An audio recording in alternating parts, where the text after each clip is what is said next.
Our soldiers are overseas right now. They're fighting for freedom, the same freedom we're all talking about, the same liberties.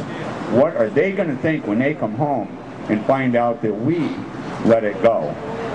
I only blame this creature here and the ones in Congress for part of this.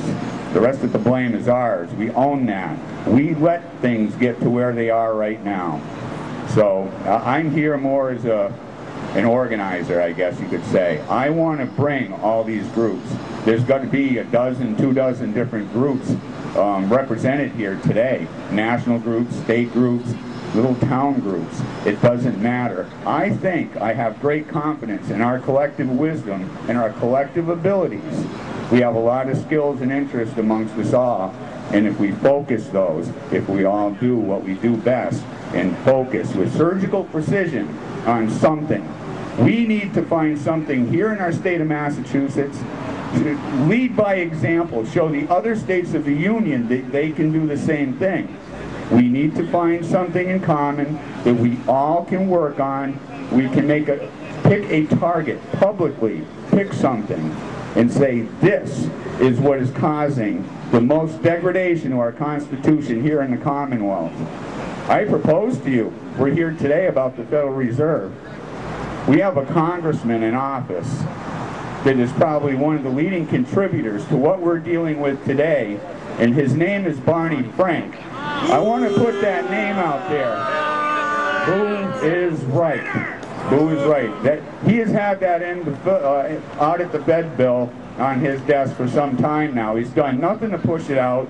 Over 300 co-sponsors. Yeah. Doesn't he realize that that looks suspicious? That it.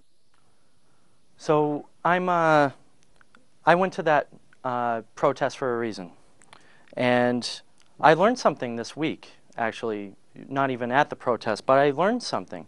Our dollar gained value between the dates of 1787 and 1913. It actually went up 13%. I mean, yeah, the market fluctuates, but over the course of 100 years, it actually went up 13%. You know, I mean, obviously there's going to be a little fluctuation, so it's probably more like this, you know. But, you know, it went up. Also, so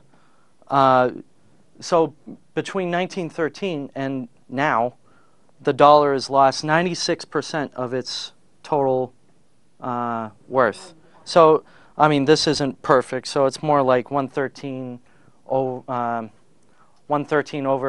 96, whatever the hell that is.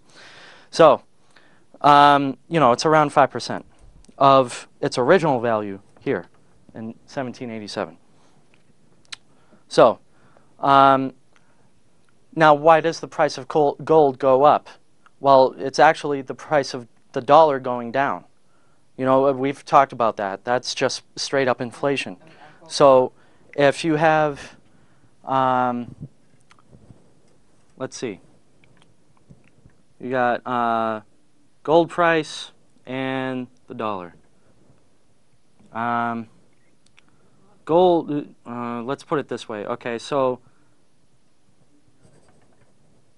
it's going like this. I mean, it's not exactly exponential.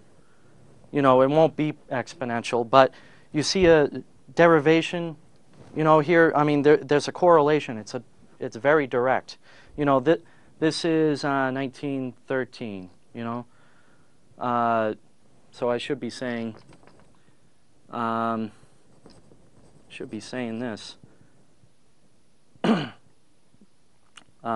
Price of gold. So, you know, in 1913 it was actually $30, and now it's very close to 1,300. I might as well just add that. So, $30 in 1913, 2009, it's up to 1,300. There's some math for you. There's, you know, okay, class dismissed. So, now here's the argument for silver. Oh, yeah, check this out. Yeah, I'm going to sit down now. Enough of that. So, I've got All right, here. My bad. All right, so silver, right? You got silver. And this is 10 ounces. I just bought this about 2 weeks ago. It's 10 ounces. It was $200, or it was near $200. I bought it for a little bit more than that. You know, that's just someone making a profit. You know, it was 214, or at least that's what I bought it for. The actual market price for 10 ounces at the time was about $183. So, you know, for silver, you know, let's draw this out. I'm going to draw this out.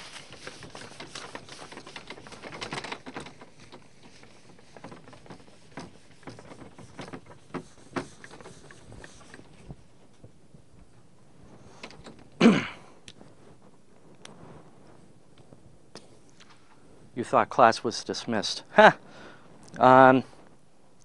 So $19. This is in dollars. This is silver pieces or silver price, whatever you want to call it. This is 0. You know, half of 19 is about 950. So here's your chart. And this actually, what was it? I want to say January of this year.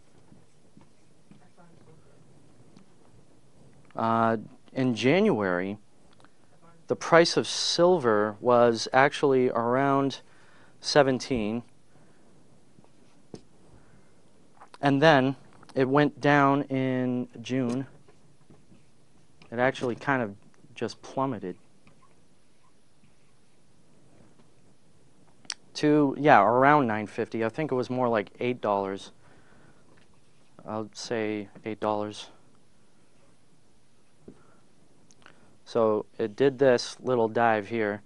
And then now it's December. And it's up around, actually around $19. I mean, yeah, you remember my lines aren't perfect. You know, they're, this is 19, well, actually yesterday was around $19.15. So actually, it's been very steady, this line, for the past 6 months, possibly up to a year. But yeah, it was around $8, and I got in last month when it was around 18. That, you know, that was the price of this. 18 times 10 because it's 10 ounces. So it was around 180. Now this is worth what is it? 191.50. So it already gained $10. But the point is, actually, what's going on here is not silver going up. It's the dollar going down. Silver and gold are very consistent, and they always have been for the last thousands of years. So people think that money is paper is actually money, and it's not. If you think about the U.S., the Zimbabwe and the Weimar Republic, they collapsed through inflation. Zimbabwe especially, they hyperinflated. Hyperinflation is the loss of value, what is it, a 50% decline in value of a currency in 1 month. That's hyperinflation. So let's put it this way.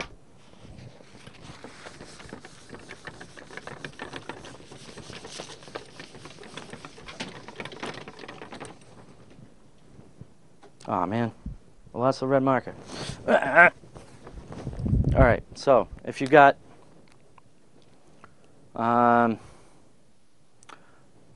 okay, this is what I'd expect in hyperinflation